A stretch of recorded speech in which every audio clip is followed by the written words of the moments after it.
Hey, it's the Nerdy Sports Fan. We're giving out draft grades into the NFC West. And with the number 1 overall pick, the Arizona Cardinals went with Kyler Murray.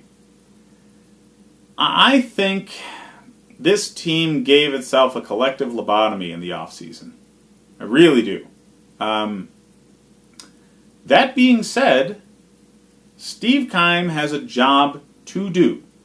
His job is to provide the coaching staff with players that they feel they can win with in their scheme. And he did that job. Okay? I gave them an A-. One of the higher grades I've given out in the offseason. I don't agree with what they're doing at quarterback. I don't. I think Josh Rosen, long term, is going to be a better quarterback than Kyler Murray because I think Rosen is going to have a lengthy career. And I think Kyler Murray, with the way he plays and the size he is going to get hurt early in his career and may or may not be able to come back from it. Okay? When you draft a Smurf, that's the kind of thing you have to deal with. So I get that the quarterback is a protected position now, but Kyler Murray runs. And when you run, you get 250-plus pound linebackers running into you at full speed at angles that you can't possibly know they're coming from. It's going to happen. Okay? Either way, that being said, my soapbox on Kyler Murray is over. All right? In round 2, pick number 1, they went with Byron Murphy, corner. I thought he was the number 1 corner in this draft. Okay? And getting him at this position is huge, huge value. And no idea why he fell to this spot. Corners and safeties got pushed down the draft board by the defensive and offensive line talents being drafted so very high. So, yeah, I mean, he was available, so pick him up. Across from Patrick Peterson, having a guy like him is great for this team. Isabella at wide receiver, they went with at pick number 30 in the second round. This is another scheme fit kind of pick, okay?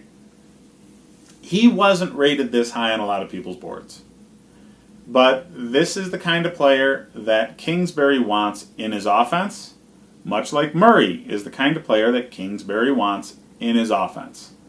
And adding him to an already talented wide receiver group, led by Larry Fitzgerald, is going to be a bonus for this team at this position.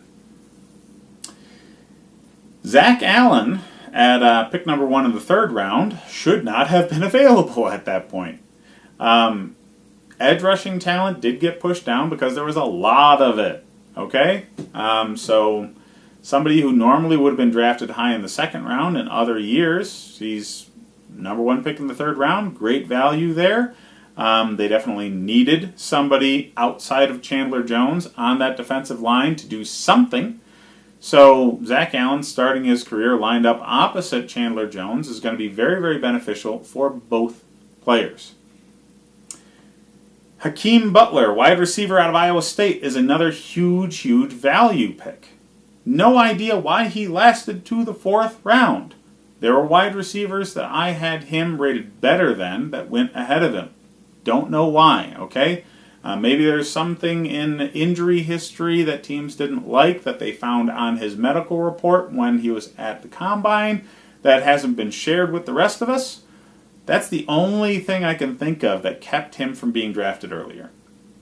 Either way, very big value add at this position. Deontay Thompson, safety out of Alabama, same thing. I mean, this is a 2nd or 3rd round grade talent.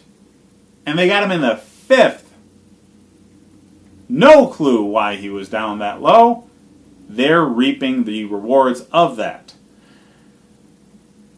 Keyshawn Johnson, wide receiver out of Fresno State, is good value at that position. Again, I had maybe a 4th or 5th round grade on him, and he goes in the 6th.